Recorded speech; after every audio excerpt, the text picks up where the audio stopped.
making fun of me. You're on. First of all, I would never believe. You're on. Paul would never believe that I would make fun of it. You're on. Actually, I'm sorry, Mr. Chair, you're here. You've been removed. You've been relieved of your duties given your terrible joke earlier. I believe it's Paul's time to shine. Please leave. Don't make us. You go to the bar. They don't open for another hour. We need to get this ended quick. No one has any questions, right? Nope. All right, never have questions. We're going to gavel back in at 3:17 p.m. And the first item is Region 1 report. So, Mr. Chatterton and Mr. Martin will give your regional report. All right. So as we did submit a written report for this, so that is available on OneNote with the detailed reports from each chunk of our 15 states. For the verbal supplement, I'll just give some highlights. We had a lot of great activity in Region 1 since last meeting. We had several states engage with their state legislatures to positive ends, particularly with notable items from Nebraska, Hawaii, Michigan, Colorado. The Nebraska LP successfully achieved some press coverage, attending a town hall for one of their national senators. We also had good efforts from Hawaii in opposing some illegitimate actions that are likely a violation of state law with regard to their handling of some vote list issues that they're refusing to provide and should be providing. In Michigan, we had some great start to the year. We've had 3 candidates qualified to get onto the ballot for elections this fall. Overall, I think the Region 1 is doing very well right now. We've got a lot of positive development and growth around the region. However, I would state there is a very strong opinion of Region 1 that is very unhappy with how the LNC is operating, as mentioned and discussed earlier with regard to the region representative. And I think that we talked about, those tactics are not new. They've been used in Michigan. However, very different ends. In those cases, objecting to issues that were coming from people committing fraud. And I think in this case, these are being used simply to trip up and slow down political efforts for political motivation. And we have a large number of our states that are considering very drastic actions in response and unhappy with this. So we should see those kind of things stop. So I'll turn it over to Mr. Martin if he has anything to add. Or, if you have a question. Just more of a comment. I agree with Mr. Chatterton. Some of the political stuff that's been happening, that's why we no longer have Mr. Heyman or Mr. Garcia. So yeah, a lot of the political stuff that I'll speak to that. I'll reclaim my time. Really terrible. I agree. I led the charge to remove them because they were lying to the state chairs. They were not being honest with us. I'm not afraid to say that. Don't feel like I was getting the full truth of what was going on. And then so brave, when we told them what we wanted them to do, they didn't actually do that. They lied to us and said they would. And if they're going to vote differently than how the chairs want, at least be straight with us about it. So, and then when we repeatedly tried to vote things forward, nothing worked. We had to keep going through and re-electing people. Here we are again at another election, and our people once again are not able to express their will. So the 15 states of being Region 1 are being very badly disenfranchised by this body, and they are considering very drastic action. That's no understatement. That is an understatement. This is bad, guys. And this We're at time. does that include the break from Mr. Malabon? It says it was over regardless. Okay. I would like to make extent 1 minute. Is there any objection? First, 4 minutes. All right, you got it. Charles? Nobody is being disenfranchised. I'd like to read to you from Roberts. If Mr. Wiley's election was sustained, it would have been appealed to the JC and it would have been overruled. Roberts 4649, if an individual does not meet the qualifications for the post established in the party bylaws, well, I added in party, his or her election is tantamount to adoption of a main motion that conflicts with the bylaws.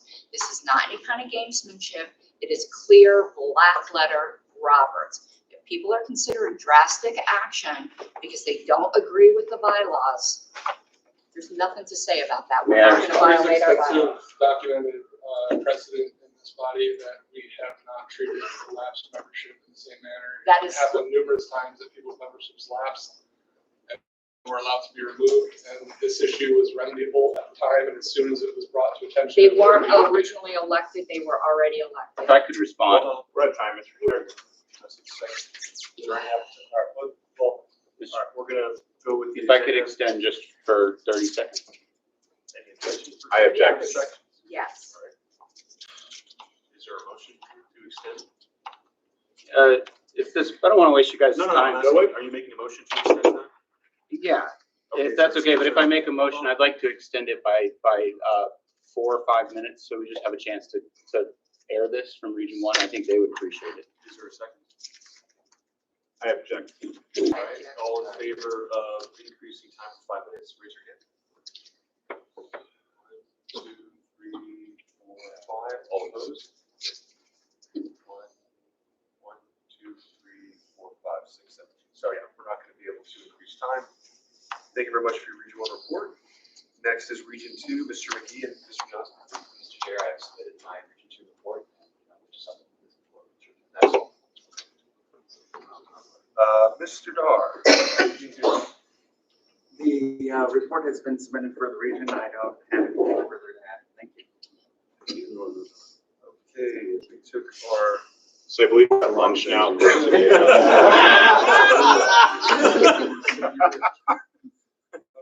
I motion. Hear a motion? Second lunch. Oh, that's right, okay. Region 3, I submitted a report. I would, with indulgence, like to just point out that Oklahoma got 7 libertarians elected. 3 of whom were running unopposed, but one of the 4 that were elected in a contested race is their first mayor in Oklahoma history, one with over 82%. Wow, all right. Right on. Maybe we can do a write-up on the list. There was a Facebook post. Right after the election. Any questions? Well, no, just in honor of as a former treasurer, Mr. Hagopian, we should break for second lunch. I think that's appropriate. Any questions about the region reports? No, I think that's it for regional reports. You called for any questions? Yes, Just was there- point of clarification. For Mr. Thompson. Next up is reports of standing committees, APRC, Ms. Harless. I won't need 5 minutes. There was nothing in the policy manual that can be reported in open session for function. This is good as report. Audit committee report, Mr. Bone. Just a second.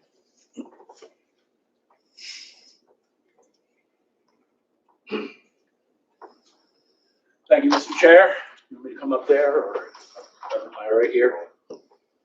Good afternoon, everybody. I'm sure this will be the most riveting report of the day. Okay, that's fine. Yeah. I'm sure this will be the most riveting report of the day, as it always is.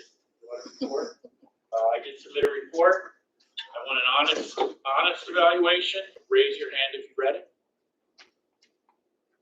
All right, not too bad, not too bad. I'll go over the basis of what happened. I haven't read my full time either. The audit committee, who's comprised of Kathy Yanuskevich and also Doug Neville. Doug, stand up so everybody knows who you are. I am chair of that committee. We had agreed early on that we would use the same auditors last year.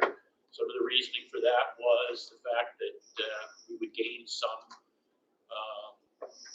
exposure and efficiencies having an auditor do it the second time. Especially, we thought it would be a bad year to change auditors with the joint fundraising agreement being added. And the auditor was accommodating to us, actually didn't charge us any more than he did last year, even though there was some extra testing involved. The Joint Fundraising Commission. I will tell you the audit was done between mid-March and mid-April. We got an unqualified opinion on the financial statements. For those of you who are not auditors or accountants, that is the highest assurance that an auditor can give that the financial statements represent fairly the transactions of the parties. So you get an unqualified opinion. We have not released the draft yet to final.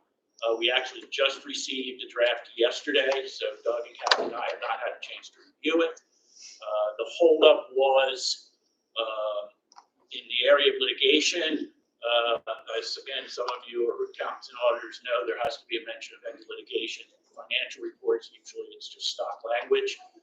We reviewed all the potential litigation going on here, current litigation, and as of Thursday, the auditor said that his footnote that is in the current statements is sufficient and no additional mention will need to be made at this time. So hopefully, I would expect that Tuesday night, we've been meeting regularly on Tuesday nights. I would hope that this Tuesday night we'll have reviewed that draft. We will then finalize it and then issue it to the public. So with that, I'll take any questions you might have. Do you want to talk about the management letter? Yeah, there was, I recommend everybody, even if you haven't read the report, I recommend that you go into the OneNote and read the management letter. Kathy, you don't happen to have that. I do.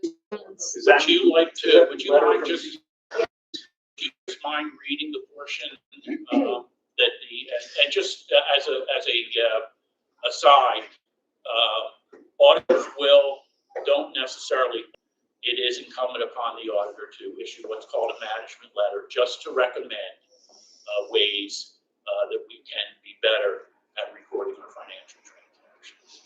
So if you don't mind, Kathy. The relevant paragraph are, during the audit, it came to our attention that a disbursement was made to a payee without obtaining authorization from the board of directors. This occurrence underscores the importance of instituting stricter controls and oversight mechanisms to safeguard the organization's financial integrity. It is recommended that a designated member of the board of directors undertake a thorough review of the organization's bank statements on a monthly or quarterly basis. This review will specifically focus on scrutinizing cash disbursements, examining payees, and evaluating amounts to ensure consistency with authorized expenditures and adherence to the organization's financial policies. The member chosen to do this should initial the original bank statements to document the review. The implementation of this review would strengthen internal controls and help mitigate risks associated with unauthorized financial transactions. By establishing this oversight responsibility, the organization can promote greater transparency and ensure the integrity of its financial operations. Okay. Not unusual for a auditor to issue certain things.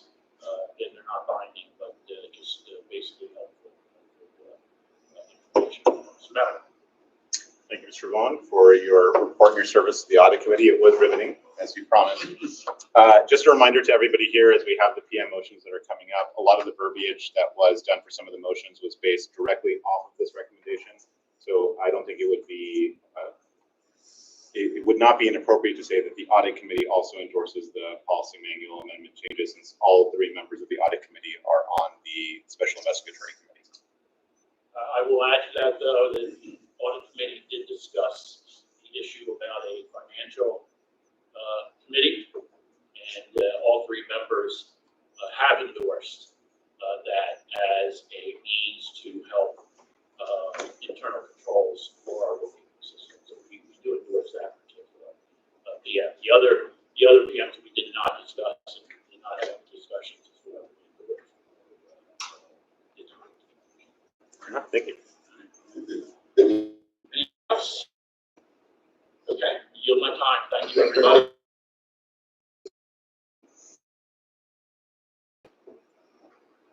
Next up is.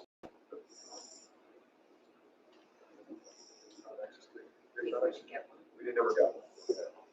So this would be supplements only the first reports. We'll just have to let them. Well, I mean, I can speak to the ballot access committee situation. Yeah, it is my understanding, Dustin Dana, who's the chair of the committee, or was. I'm not exactly sure of the formal status of the committee at this point, but I will say the ballot access committee, I mean, it was a busy time up until September, and then since September, I would say, Madam Secretary, you were on the committee, but it seems to me since September, it's been dormant, completely. It's my understanding that, I know that Dustin Nana has been busy with a big job in Columbus, but I mean, I talked with him once on the phone, but I've had like one contact with him in the past 6 months. So, I don't know that we're going to get a report from Mr. Nana or the ballot access committee at this point regarding 2024.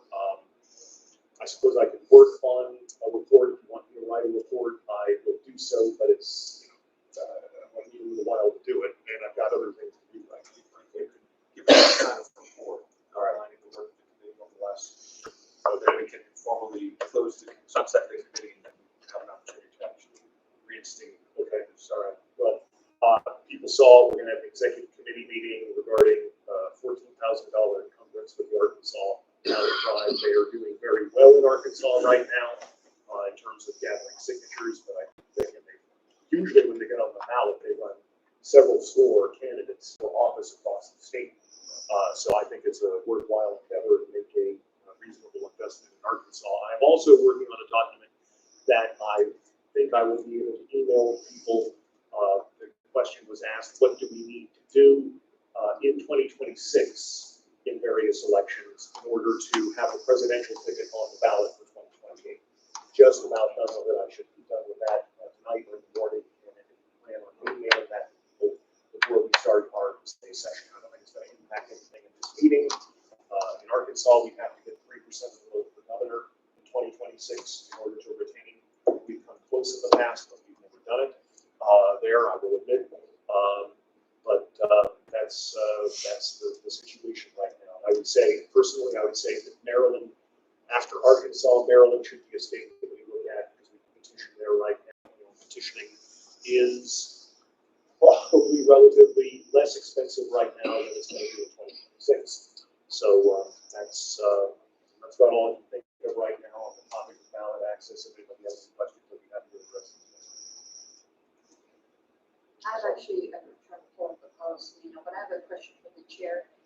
Since Mr. Redpath indicated, he's probably going to be the one finishing up the report, would it be appropriate at all at this time to at least appoint one new member of the ballot access committee, that being Mr. Redpath, and soliciting more applications to fill out the rest of the committee?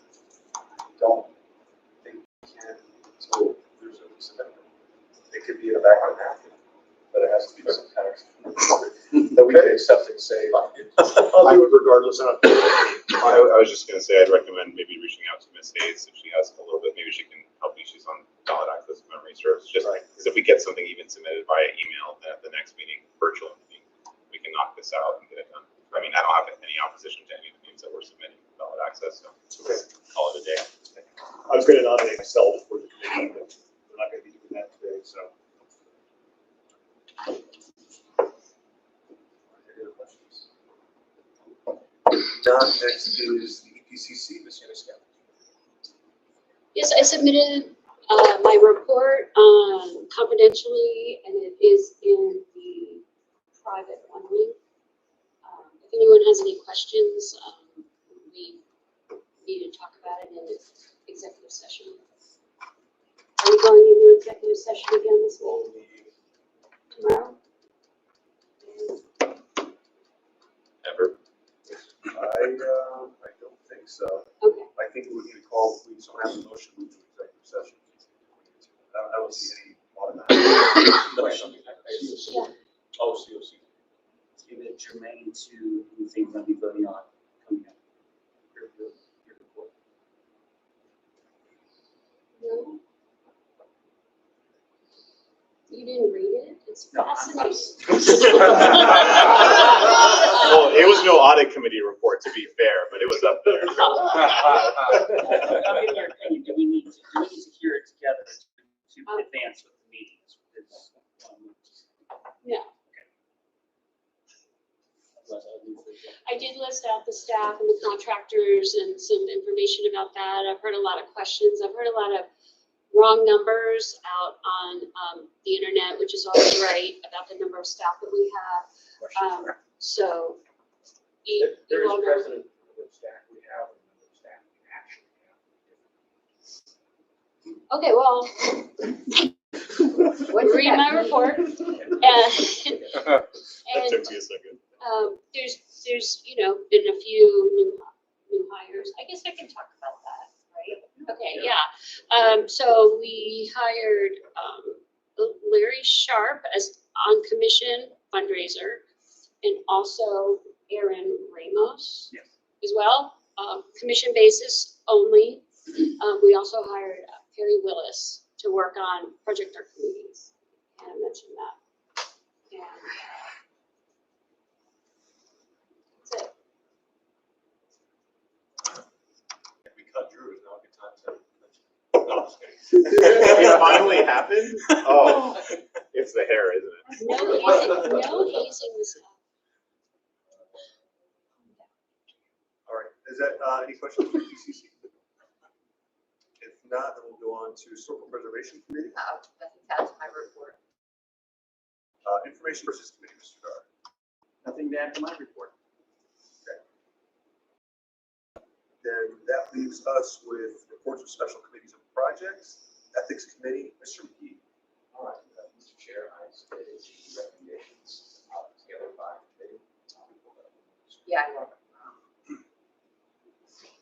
So just to give some background, at the last in-person LNC meeting, the committee was created for the purpose of, on the recommendations of Gary Mason and Provision as chair, to put together a behavioral standards and best practices document, especially for public-facing communications. And subsequent to that, together a survey to send to all the LNC, thank them for their contributions to that survey, as well as meetings with Debbie Mason and parliamentarian Jonathan Jacobs, and incorporated their recommendations as well as the discussion of committee subsequent to that.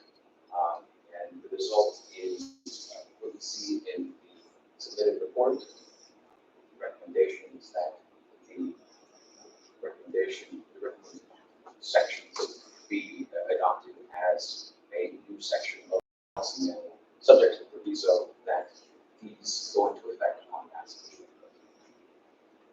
And I'd like to move that. All right, we have a motion to adopt the recommendations of the Ethics Committee policy manual. Is there a second? I'll second. Second, Mr. Malagon, please speak to your motion. No, that was good. So coercion then. Sorry. Yeah, I have some comment, and I meant to send them to Mr. McGee ahead of time, and I'm sorry, I'm going to be pulling up notes on an older version. I know you made some changes since then at one moment. So in the introductory paragraph, it talks about which things are subject to disciplinary provisions and which ones aren't, but that actually isn't part of the policy manual. And I think it needs to say in the policy manual, because this is just a background that 5 years from now, somebody might need to go back and find out the intent of the motion, because right now it's not clear in the language that would be in the policy manual which things are just aspirational and which things are not. So I think somewhere in there that needs to be added. Actually, it is very closely Is in it? the section where you have the behaviors that will not be tolerated, and then the later disciplinary procedure. It refers specifically to the code of Okay. conduct, not the best practices. Okay, I appreciate that. Here's I just highlighted where I had some concerns. I think Steve, in a recent interview, Steve handled this well, but I think there's a question where it's like, be loyal to board decisions. What if, and I'm not referring to any past situations, these are all completely speculative.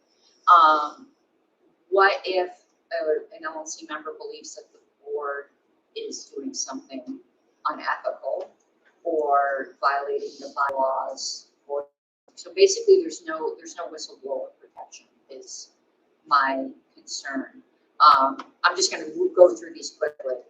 It says LNC members can't choose when they're acting in a personal capacity. I do think there are times when we definitely are. I mean, when I'm working at my job, I'm working as a paralegal. I'm not working as an LNC member. I think that statement is very, very broad. Portraying the LNC in a best light, I think, is very subjective. There are some people that if we just say, well, something came up with Region 1 that they don't think it's portraying the LNC in the best light, but they're going to have to accurately represent what happened at the meeting. So they shouldn't be punished for that, even though to some people it will not represent the LNC in the best light. I don't think we can dictate what people do with their passwords. I know it's not dictation or even suggest on their personal online accounts. I don't think that's the LNC's thing. Now, under the codes of conduct, LNC members should not make comments that undermine faith in the LNC. Again, that is so subjective. I can use the example I just used with Region 1 before. This is public-facing communications. It says LNC members shall not engage in ad hominem against fellow board members. I totally agree with that, but does that mean they can do it in private official communication? That they're only not allowed to do it in public? I think we should avoid ad hominem, whether it's private official or public official. We should just always be avoiding that. Also, members should not rehash boardroom arguments. To me, this is, I understand the intent behind it, but the bylaws give any party member the right to appeal an LNC decision. And that includes LNC members, but would that be considering rehashing a boardroom argument or undermining a decision? Because I don't think our policy manual can take away rights granted to every single member of the party, including LNC members. Also, LNC members shall not speak to the media except on matters the board has already passed.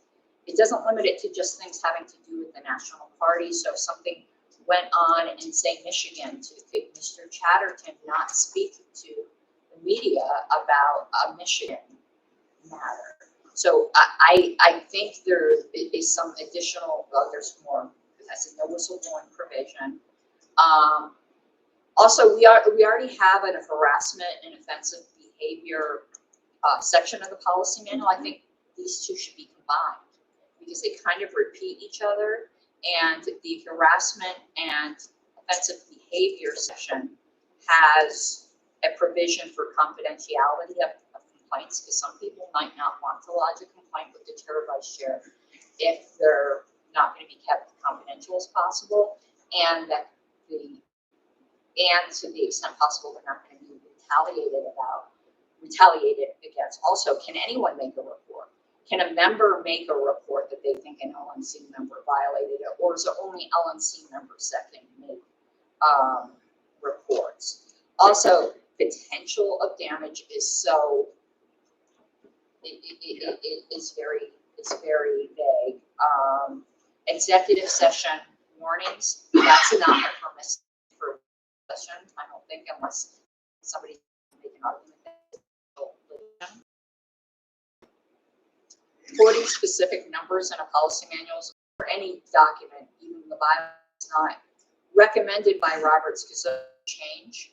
And then all of a sudden you're referring to a dead policy manual section that doesn't exist anymore because somebody made amendments to it later in the future.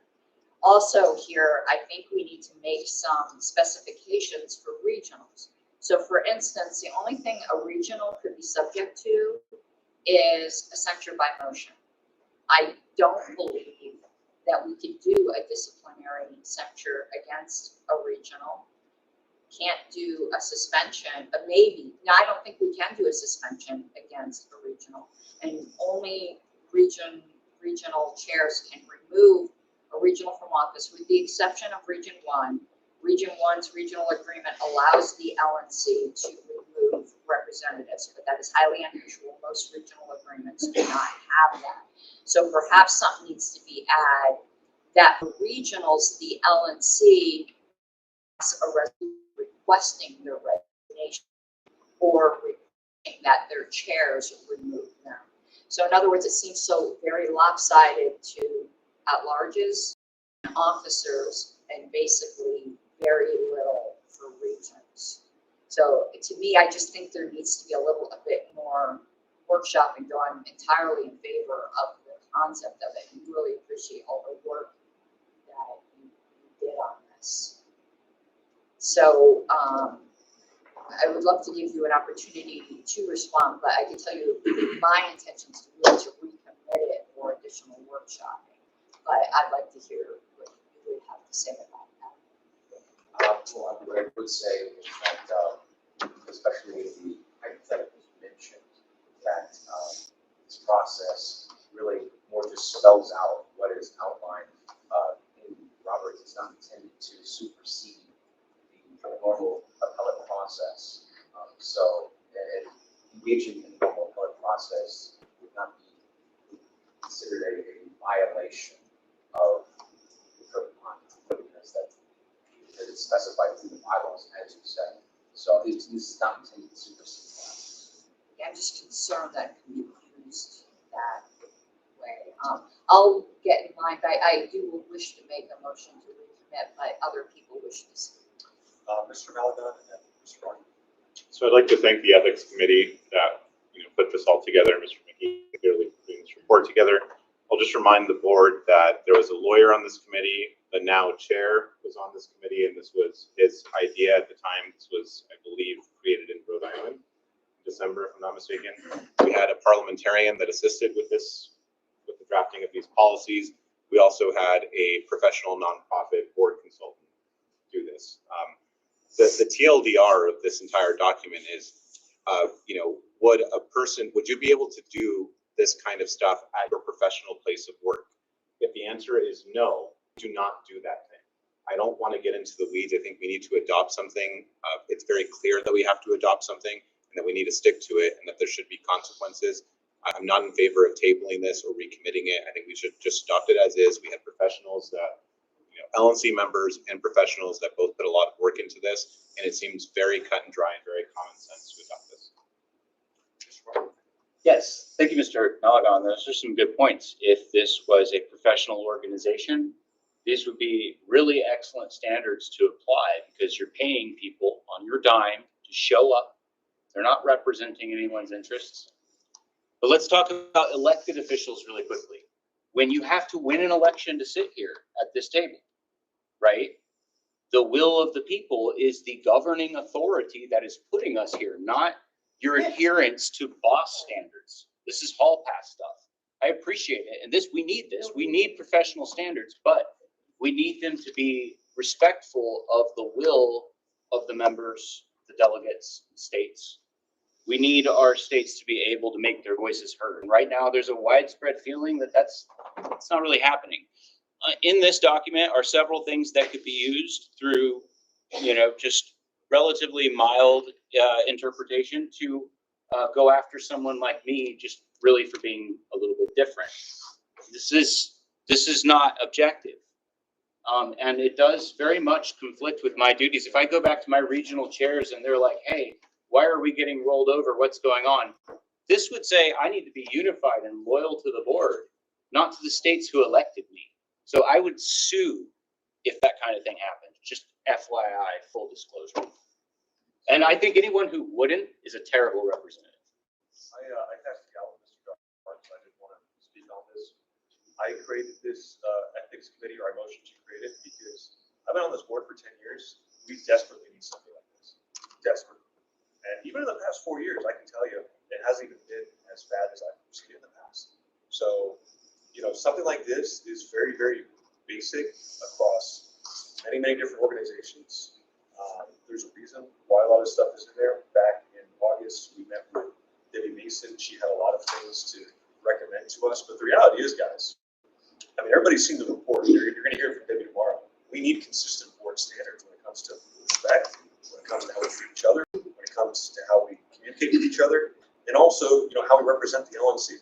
Because once you're on this board, you are a fiduciary of the board. You know, I mean, I know a lot of people here are representatives. I was the Region 2 rep for a while. But once you sit on this board, your duty primarily, obviously, is to your states too, but it's to the board and it's to the organization. And how we foster, in my opinion, a healthy organization is that we have professional standards. Does that mean we weaponize those standards? No. Does that selectively use those standards? No. That means that everybody agrees and abides by the same set of rules and standards, so we can get shit done and actually move the party along in a way that is fair, professional, and becoming of the position we've been elected to dutifully fulfill. It's almost like someone spoke on human respect earlier today for about 60 minutes. Mr. Dar, may I respond to that? You'll be third in order here. So, again, there's a reason that we're here. There's a reason why I fundraised $8,500, which many of you all graciously contributed towards, to get Debbie Mason to do the operational evaluation to help us with stuff like this, because we've been long overdue for really professional standards for as long as I can remember. So that's the intention behind it. And now, if this is adopted, it's a board collaborative effort to enforce it. It doesn't just come from me. It needs to come from the entire body to make sure that we hold each other accountable to these standards and put each other in check when people go outside of the standards. And if we have to make some adjustments along the way or whatever, we can always do that. It's a living document. But the goal here is not to beat up on any particular person or sect of people. It's truly and honestly and sincerely to set a higher bar for an organization that I think has been needed for a long time. If I may respond to that, Mr. Dar, you'll be third. Sorry, go ahead and go in order. So I don't want to shock anyone, but I feel like the board may have issues trusting each other. A sense that I am keenly tuned into. And I very much agree with the intent. I don't want to be insulted or et cetera. And around lobbying against the LNC as LNC. But I also am concerned about this being weaponized. I know that's not your intent here, but given that we are a somewhat dysfunctional body currently, but I think are improving, would you be okay with maybe like removing some of the teeth for this? So we have some training wheels where we can say like, hey, you're violating the policy, but it can't be turned, it can't be used to kick people off the island because they disagreed with the LNC on social media. Right. Like I think it's reasonable for us, especially as a Region 1 rep, they may have a very different take on what is the fiduciary duty to the board. Right? Like he may go back and have a very different opinion from me. I do appreciate that it removes the ability to do ad hominem attacks, and I think that Mr. Malagon not speaking would make the meeting go much quicker. I move to remove Mr. Thompson. It's not in place yet, it's in order. I guess I do have concerns about it. Mr. Chatter. I would echo many of those same sentiments. I think we heard a list of very reasonable concerns that were raised about the lack of specific implementations of safeguards against such weaponization of these policies. We've seen, I would say, very extensive demonstrations, selective enforcement of rules being politically applied. Certain people who may be a key part of Chair's vision on the board have been allowed to continue abusive behaviors on emails despite repeated warnings to the contrary, and still continue those behaviors without any repercussion. We've seen selective application of other rules we've discussed. I think that basically this appears to be an attempt to instill more teeth to further weaponize and selectively apply, and I think that the proposal of taking some of those teeth out of it would be a very wise way to proceed, and to basically have something that would put forward to say this isn't the acceptable behavior. But I think we can all, if we're being honest with ourselves, say that there's no reasonable good faith that this would be applied objectively. And I think we've seen that until that is demonstrated that such things could be applied. I think it is a disservice to the party to consider to add more weaponizable rules to the statute. That's right. Thank you. I also want to just agree with the intent intent to try to improve our public facing image, this is really important. And I realize that that's not something to blow off. I want you to know I'm sensitive to that. I want us to try to attempt to do so in more constructive ways that empower our members to make those decisions, and then for us to act as good stewards of that trust, not to take that power and entrench ourselves with it, or try to impose our singular vision. This is one LNC. We're all going to be gone at some point, and other people will be here. And let's ask, you know, just as an object lesson, if the Mises Caucus takes over, I bet there are a lot of people sitting here who would not like the way that they might interpret some of these rules, right?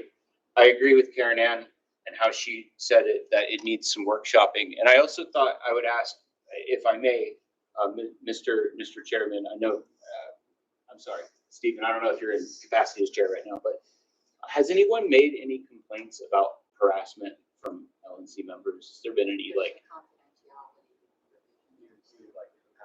just like fairly recently? I'm not asking you to name anyone who's complained, just have there been any complaints like that? And what is the, like, current remedy for that if somebody? There isn't one. I mean, you would follow the Ronner procedures, which is essentially what's laid out in this ethics committee report. So it's basically just when we sat down with Mr. Jacobs, he basically laid out, this is what you're allowed to do under Ronner. And so this is the only thing you can put in your ethics committee report. So technically, it's same. Like, even if it wasn't in the report, it's still an option. But this would kind of codify it as, these are the steps that we want to take. Well, here's the problem. We do have harassment policy, and that would presumably be grounds to take exactly these actions without any specific prescription, right? But we're not enforcing that policy. There's no action that's being taken on actual complaints of harassment, real problems. On the other hand, we're trying to pass a huge overhaul on behavioral standards that would make disloyalty a removable offense. That's what that says. I respect you, sir, and I respect what you're trying to do. So I don't mean to be personal. But I yield. We're out of time, but Mr. Ford is next. Yeah, just 2 minutes. Should we move to extend time? I was Yes, after. that's why I'm saying we're out of So time. I'll move to extend time by 10 minutes. Second. Any opposition? No one opposes? 10 minutes. Okay, very quickly, I should respect the work that we're putting there. I see Mr. McGee's efforts before, it's wonderful. I too, however, share the Secretary sentiment that there's some workshopping. You draw a quick analogy between today's modern politics. Based on the Supreme Court decision around the country, communities are passing anti-camping laws, which is a euphemism for homeless people sleeping outside. Yep. To a T, every one of them will say, well, we're not going to enforce that now until it's bad. Yep. Well, laws that are passed for the current regulators, current officials, current board chairs, board members, there's no modification going forward. And the potential for abuse down the road to politicize and weaponize these rules is real. And very often, if there's an imbalance in the board, you may feel like you have the chance to change it or address the changes. But anyone who's ever been, I've been on both sides of this, member of a permanent board minority, is you're powerless to change. So once you have to assume, when you look at these rules, once they become law, that's what you got. It's often very difficult to change in reality. So I'm nervous about a lot of this. Again, I understand clearly the intent here. So I think it's just a question of doing something. Mr. Malvin, you raised your hand earlier. Were you trying to be recognized? Okay. Now we're done. Let's start. Thank you, Mr. Vice Chair. So at the risk of shocking people further and not to upstage Mr. Thompson, I do agree there is a lack of trust on this board, very obviously. But at the end of the day, yes, primarily with you, that's correct. So look, we heard from the executive director, fundraising is down, membership is down. This is why we can't even agree on a basic standard set of human respect, which we just heard a 60-minute presentation on from one of our biggest donors. If someone wants to workshop something and they want to add to it or do it, you can do it at a later meeting. There is no harm in adopting this now. If we're talking, and if we immediately jump to someone will weaponize this, other people will weaponize that, that's a problem. That's a huge, huge problem that we just need to get past. It. Trust has to start somewhere. And if you really can't control yourself, all this is asking is that everyone behave like an adult. This is why we can't get money. This is why we can't get membership up. I mean, this should be a no-brainer. If anyone wants to propose something after the fact and they want to meet and do whatever, I'm willing to entertain that, but this seems very basic to a board. And to Mr. Martin's point, we're not a professional organization, and that's the problem. This gets us closer to being a professional organization. We are all volunteers. No one has to be here. No one's getting paid to be here. If you can't handle it, you can't handle yourself. And this is coming from me, right?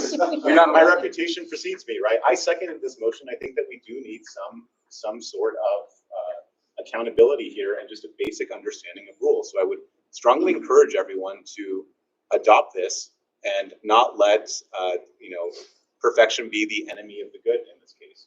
We get past this. If other people have recommendations like Ms. Harlow's and Mr. Ford, if you guys want to workshop something after the fact, go with God, bring it forward at the next virtual meeting, and then we can discuss it. But we need something now. We paid for it. Like California paid a good stint of it. So yeah, we want to see some change here. Anyway. Ms. Harlow? Two comments, and then I am going to make my motion. The first one was another issue that I forgot to bring up and said not to discuss inter-party disputes on social media. I mean, what does that mean? We can't discuss immigration?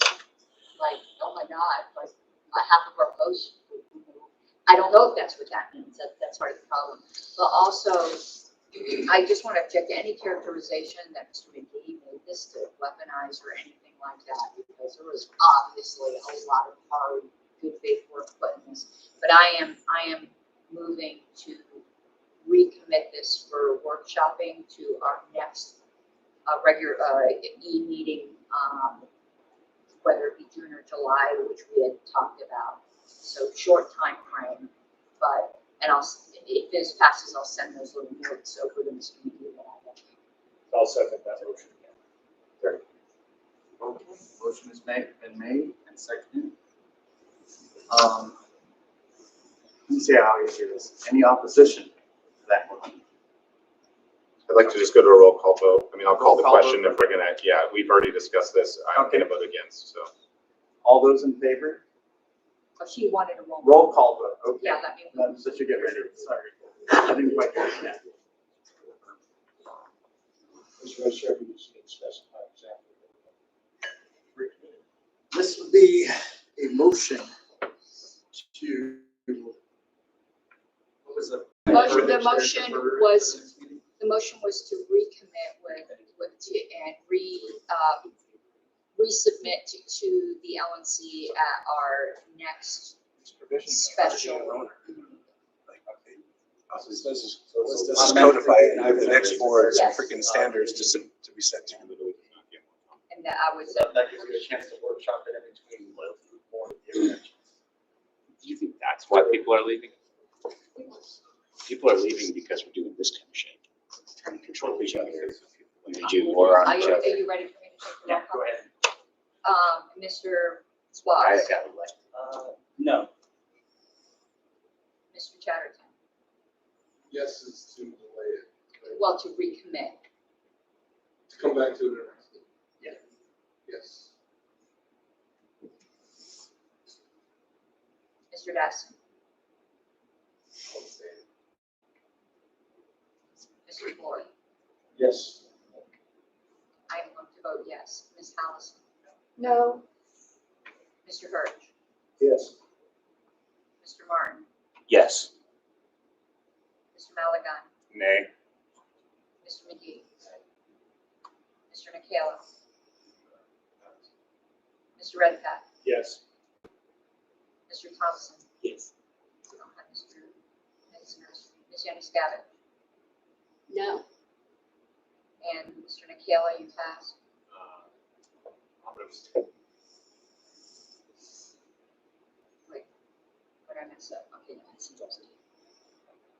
Okay, Mr. Dar, your vote isn't going to count. Wait, no, it would. It would, because it's 6 yes, 1 no. If you vote So no, just to be clear, as a point of parliamentary inquiry to the vice chair, or whoever, you're holding the gavel at the moment? Yes, I am. So just to be clear, if this motion were not to pass, we would immediately go to a vote to adopt the ethics committee, the ethics committee recommendations as presented by Mr. McGee. Is that correct? That's correct. Okay. But if it passes, that is now moot because we are recommitting, so we would move on to the next agenda item.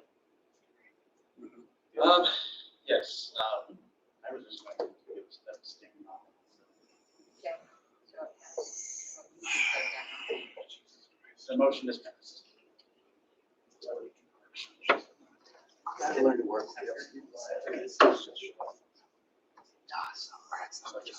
been a committee working on this since December. I should, it needs more work. A lot more work. I know it automatically does. I don't have to help you guys. We can keep up the committee. Try to make that happen. You shouldn't pass, I can say whatever I want. Whatever you want. I think you're either the chair. So I can say whatever I want. No one was trying to silence you. Next up is the special investigatory committee. All right, committee's report was previously submitted. The discussions earlier, I believe, covered everything that we needed to go into executive session about concerning it. And the work that needs to go forward. Unfortunately, this is all that I can publicly give out at this time. I will not take further comments. Thank you, Mr. Gar. Next is update on the Kennedy Victory Fund, Mr. Scavenge. Okay, the LNC has received its allocation of the final distribution of the Kennedy Victory Fund on April 9th. We received $13,369, which was a lot less than we were expecting for the final distribution. Total we received 20 distributions, $398,172, and that's the portion the LNC keeps. The 10% that we receive as a commission. 278,000 of that was in 2024. 119,000 of it was in 2025. So all of the fund participants have also received their final distribution. There were 17 participants, 14 affiliates, and 3 PACs. They received between $9,100 and $35,300, depending on when they signed on to the agreement and whether they're an affiliate or PAC, because there are different rules. 4 affiliates received FEC filing status: Idaho, Maine, Maryland, and Vermont, allowing them to transfer the 90% Team Kennedy allocation of the distributions to the LNC. So there is some remaining activity. We are awaiting the final transfers to the LNC, to the 90% Team Kennedy allocation from 4 participants. Team Kennedy is closing out its final expenses next week, and those will be paid from their 90% account. There'll be some funds remaining in the Team Kennedy account. We'll keep that for several months, held open, pending any final legal or other expenses. And then Team Kennedy will figure out what to do with that money, or if they're gonna allocate any to us. We've received a handful of request information letters from the FEC. We have responded. It's up on this last week. It's up on the FEC website, which explains the rationale of entering the Libertarian Party entering into this agreement with Team Kennedy. Any questions? I just have a point of personal privilege. If the secretary would be so kind as to remove the conflict of interest for me, since the KVF is now done, it's irrelevant that as the chair of California, we entered into the KVF.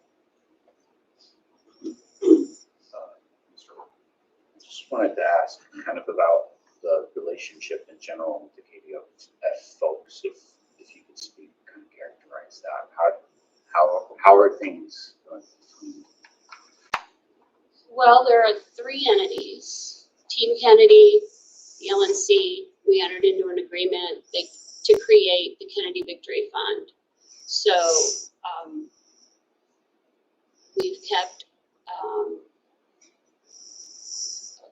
a decent relationship through this. They're very thankful for our participation. They are paying in accordance with the agreement that was signed. They're paying all of the legal expenses and any other expenses that would arise from this. So we don't have to worry about that. The Kennedy Victory Fund people, we've had, passing dealings with, but just administrative. Follow up on that. In my state, the We the People Party got removed from the ballot along with all the other third parties except for us. I'm kind of thinking like there's probably, I've heard of some other similar situations in other states. I know they're taking blows. If there were some kind of like aligned interest, some kind of activism project or something that we could encourage them to maybe put some of that money towards on our initiative, do you think that's something they might be amenable to? You mean the remaining Kennedy Victory Fund money? Yeah, like if we did some kind of joint project with them to, move the torch. Well, the funds will be there probably through at least the fall to see if anything comes up. At that time, it's basically up to them. It's their money. If they want to save it or transfer it someplace, I don't know. If they are open to talking to us, projects and so forth, possibly they'll be interested. Y'all have to get in line behind the LNC. No, I was asking about the LNC, not about. Oh, yeah. Just Yeah, we for us. definitely will talk to them about something that they can, feel good about funding. Thank you, appreciate it. No, before the next agenda item, I had a point of personal privilege not related to KBF. So based on our earlier discussion, somewhat, do you think that at all stages of this process, that the Team Kennedy or the KBF people have been fully transparent with you and honest in their dealings with any legal questions or FEC questions that came from their side? Any reason to doubt their efforts to be on the up and up? They are paying for the attorney, Lorenzo Holloway, who worked at the FEC for 32 years.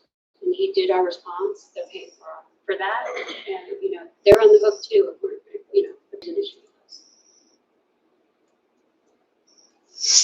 And I'll say this too, working with them personally, it's been a good relationship. So at least, with the objective goal and everything, it's been a positive, very good relationship. There's been no friction, and they've appreciated that we reciprocated. So I just that answers any questions there. I mean, I just say the one thing, certainly there's been some bumps in the road along the way, but they've always been very willing to work out whatever it is that we need. Thank you, that's helpful. Maybe that's something we could explore. Yeah, this was to Mr. McGee to a back item on something where I'd said I wasn't sure we were allowed to do. I'll send that question to you in an email, because it was my understanding from Mr. Jacobs actually we couldn't do it, but I must have misunderstood him since he advised on that document. So I would defer to his superior knowledge on these particular items. So I'll send those questions to you, but I just wanted it on the record. If he said a certain thing was okay, I would defer to his knowledge. Any other questions on the KBF? All right, if not, Mr. Bust with the update for Defend the Garden. Yes. All right, so if anyone's not familiar, we did adopt Defend the Garden as part of our expertise. And either before or just following that, we had established an ad hoc committee of libertarians to kind of interface with the Defend the Garden Bring Our Troops Home organization, which is a separate organization, to help organize the Libertarian Party's efforts to volunteer for that. So that's what we're discussing. And as far as the LP is concerned, what they're looking for from us, the main thing they need is volunteers to do the phone banking. Volunteers that are willing to show up to training and be prepared to make phone calls on short notice as these bills come up for legislator to either to constituents or to directly to legislators. Also from the affiliates, identifying bill sponsors to get the bill going in their states. There's bills in most states, most years at this time. The most recent efforts have been the big ones, Arizona, of course, in Texas. I think the Texas bill just died in committee because it expired before the committee chair would release it. And Arizona had passed the Senate, I believe, for a second time.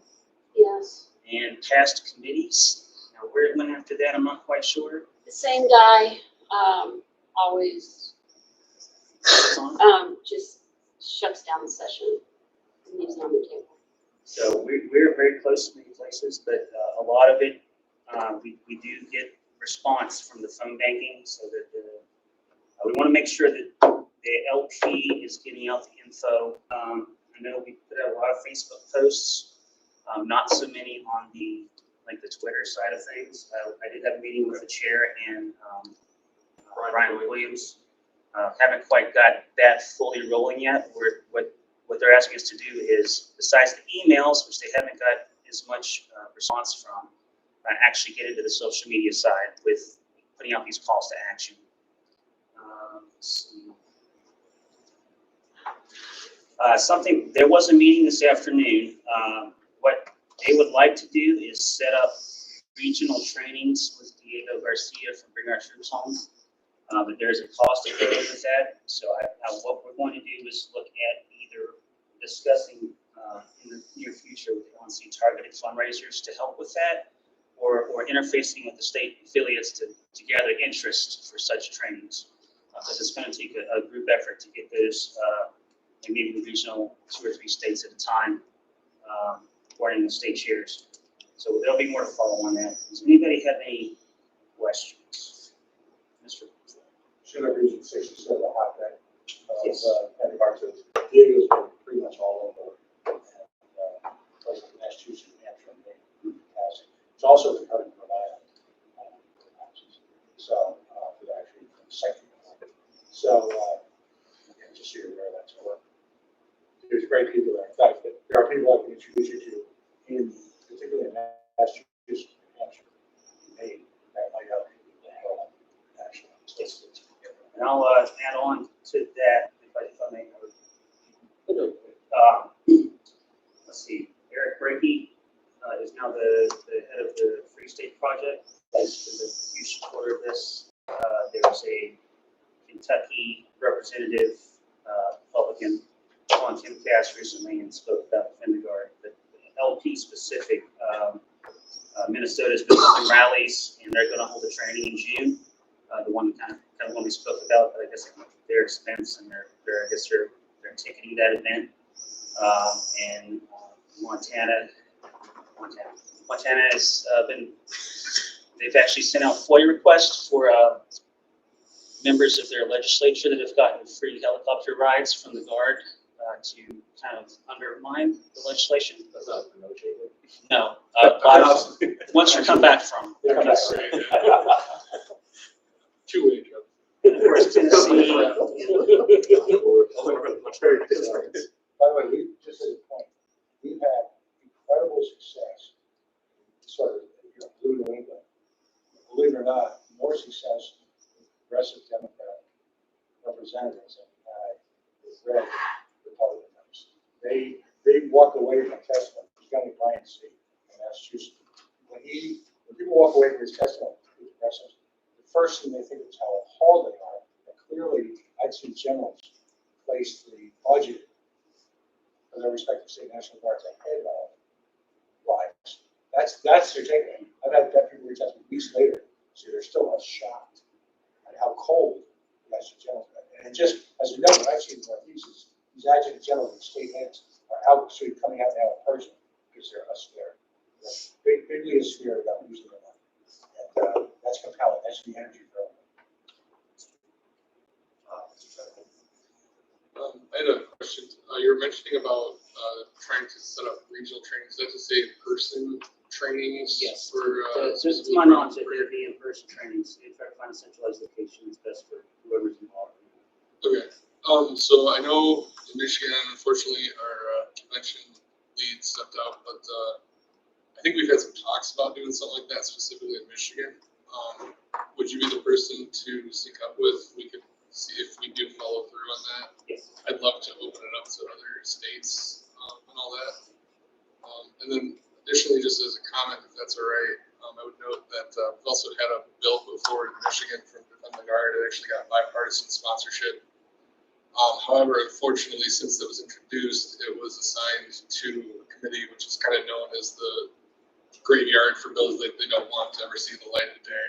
And we've been doing some phone banking efforts there and having good results, frustrating committee members, but still no movement, unfortunately, with the legislation. It's seemingly likely to be killed there. For the Texas one, I'm pretty sure it was going to have the votes to pass if they would actually let the vote on. But they don't. Yeah. It seems to be always that seems to be a common occurrence with this. We didn't want it. It never passed. Do you think it would be beneficial if we had like an official LNC meeting to go over Defend the Guard and have the regional reps and everybody come in? I get Brian Williams to come in. We can workshop how we want to further support Defend the Guard. I don't remember. I was asked if we had pledged fundraising efforts. I don't remember. I would like us to. Yeah, Probably. we We can send out emails to raise money right now. Yeah, so no one's asking for a direct donation from our funds at this time. Ms. Mark? It sounds like the tools to put pressure on specific districts, especially if we're running up on the same people each time, would be smart. And I was wondering if you thought there was a practical application for like a way to target those districts. Like, it's the Texas Speaker of the House who's blocking them, right? Don't they? It's not the speaker the anymore. committee chair. It hadn't even gotten out of committee. The committee chair is one. It's the committee chair. Okay. So not David. Okay. So not to, maybe I'll answer your question.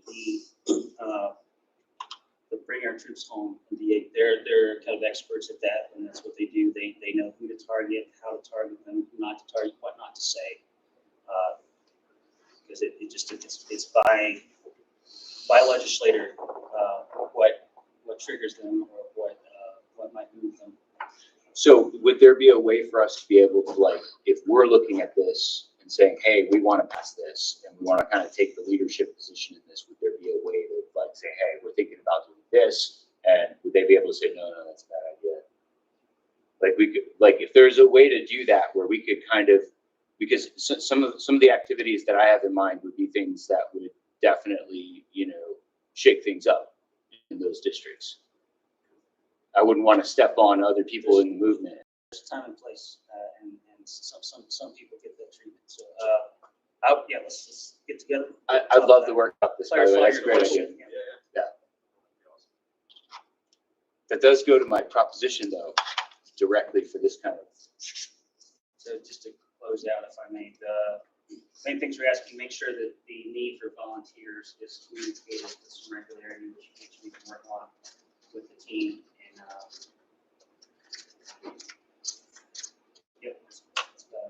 Thanks for being the liaison on this. I appreciate it. yes.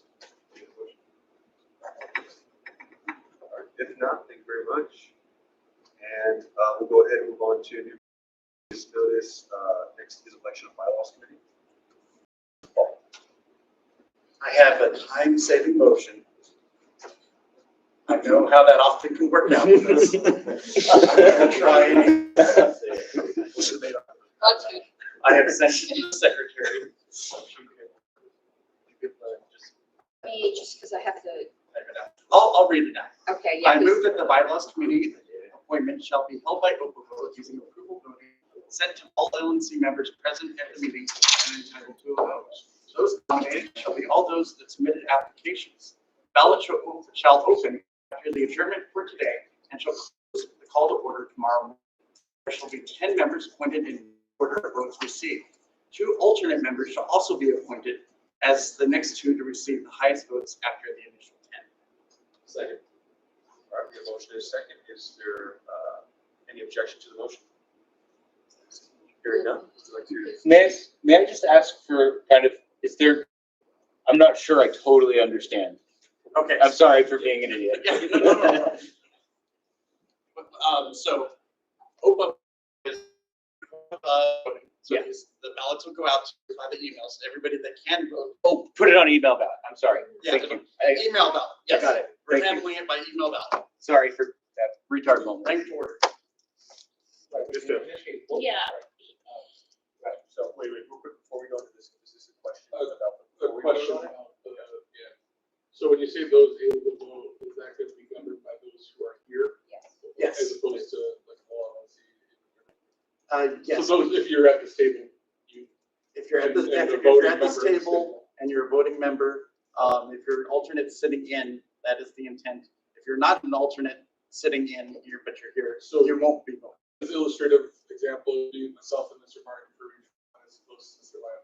Yes. That's correct. Mr. Allen? I'd like to amend the motion. Okay, I think It was already seconded. second, we need to, yeah, okay, Mr. I would just like to amend, I'd like to, well, I'll leave it at the discretion of the chair. Kyle Davis would like to be considered for bylaws committee. And the motion just reads those that submitted an application. He did not submit one. He would like to be considered. So, maybe he didn't, I didn't see it on the list. It's not on the list. So I'm just going based off the list. So he may have submitted one after the list was put on OneNote. So if we could amend, maybe just to, I'll add, and Kyle Davis would be great. That's Yes. it. And then point of parliamentary, actually, never mind. That's already answered there. Tomorrow morning. Okay. Yeah. Okay. Good catch. All right, so then if there's no objection to the motion, then we'll go ahead and move on to discussion. On the motion. Ms. Harles? I will send it out right after the meeting. If you don't get an open vote ballot within about an hour of the meeting, text me, email me, whatever, and we'll work it out. Ms. Cheddar? These go to our LP email? Yes, So I'm sorry, where did we land on the amendment? Was he added to, or was I stuck them on he there. was? Okay. Yeah, I'm good now. So we have to do that. We're gonna be due by call to order on 9 a.m. tomorrow. Vote over. Are we gonna have any discussions at all as we've had in the past? About people promoting the candidates? Oh, you mean like, I guess you could, order. No, I'm just saying, no, in terms Like, of, like, in the past, when we were having these kind of elections, certain people didn't have the opportunity to speak on certain candidates. well, we still, so we could recognize people during the discussion if they want to give. I would question. Okay, all right. That, especially in the executive session. 'Cause I remember last time, You got an executive session. I'll make a motion for that. Okay. For 20 minutes. Is that enough time? Would it be reasonable just to, What, sir? would it be reasonable just to email them? Or say? Well, no, just so you know, in the past, I don't know if you've been around long enough to see this. When we have elections like this for standing committees that are very important, LNC members will be given a chance to champion certain members or appoint to their. I was just sensitive about keeping the gallery down. Yeah, no, I understand that. It's, unfortunately, sometimes an issue at least. I would just make a suggestion. I don't understand the need for secrecy, not trying to necessarily oppose it in this case, but I was going to say, it does sound good to me as a suggestion to have the candidates request them to email in something from them for themselves. And then it would be great if we also had the opportunity, as you suggest, to get an application. That's what we have the applications for, Oh, the confidential one. I know you're new. new kid. The confidential OneNote has everyone's application. I'll get with Drew to see if Kyle submitted an application afterwards. Otherwise, I have his email address. I'll ask him to email the entire LNC with a pitch of his qualifications. Cool. I thank you. I was mainly just trying to make sure I track it. So thank you. That's good. That's good. All right, so let's see. Motion second, any, yeah. Further clarification, I see in the details it mentions alternates to be elected. Is that accounted for with the open vote, specific cutoff that would be alternates, or is it just all remaining candidates that don't make the 10 are ranked? It said 2 alternate members shall also be. So in effect, it would be the 1 through top 10. 1 through 10, and then 11, 12, and those two would be alternates. Yes, that is the intent. And then are we, if we're considering next to go into executive session, are we going to return for additional business after that today? I saw our plans, Senator cut off the 05. That's all the agenda, unless somebody, yeah. Mr. Miller? So I would just recommend, I don't think you would be prudent to adjourn. If you do go into executive session, it wouldn't be prudent to adjourn. We have a lot of stuff to get through, and then there's also the tour that's being spearheaded by Mr. Ford of the facilities for convention, which is one of the reasons that we're having it here. I think that we just power through. It's the nature of the beast, I guess. So I would request that we not adjourn. Obviously, that's up to the body, but I think that we need to get as much done today as we possibly can. Fundraiser, that's 7. Okay, so we have time. So let's raise the consideration is that we do have that hard deadline for that event, and we've been informed that there's not going to be dinner served and advised to get dinner beforehand. So I see people would like to. I think you're going to be okay not having dinner. Sure. Definitely, I'll count on economic Well, development. it's in where I want, right? Yeah, I know, exactly. So, next discussion over. Yeah, my only question for you, Before we vote, and you only want people. that is a strategy that can be done. Point of inquiry, there's no maximum number. Or you could vote for everybody. Which is the same truly for nobody. Right. That's our treasurer. He's the No, numbers you're guy. correct, but you asked if He it was gets maximum. numbers. There you go. You set me up beautifully there. But by the way, Who's the Joe, next bottom rep? Open Vote now has a little check mark at the bottom that says, I wish to submit an empty ballot. I treat that as NOTA. So if you wish to vote for NOTA, just select the, I wish to submit an empty I was ballot. actually very philosophical. You vote for everyone, you vote for no one. Plato talks about them, the Republic. Very well said. Mr. Hershey. Sure. Wait, is it? Okay, Okay. so they're giving us what more, you want more. So that's not making sense. Well, you No, can, it's whoever gets the top. It's top 10, so if you vote for, If you're happy with any of the 15, you can let us know. Yeah. What do you approve of? Yeah, if you approve of 14 people, you could vote for 14 and vote for the top of that. any other discussions? It's right under here. No, we're discussion over your way. So any objection to the main Okay, motion? Adrian's got it. Are we going once, going twice, main motion passes. Mr. Ford. No, I was just wondering.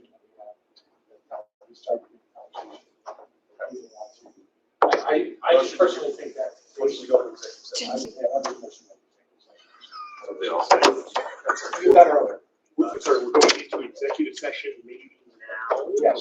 For what? For the purposes of people being able to promote candidates.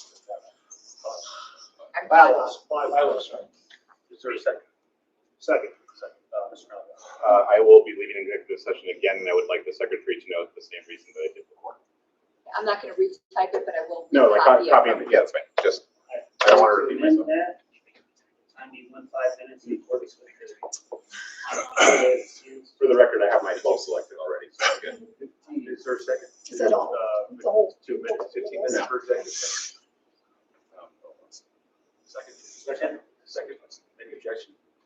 All right, any amendment passes, we're not allowed to make motion, any objection to going into executive session this time?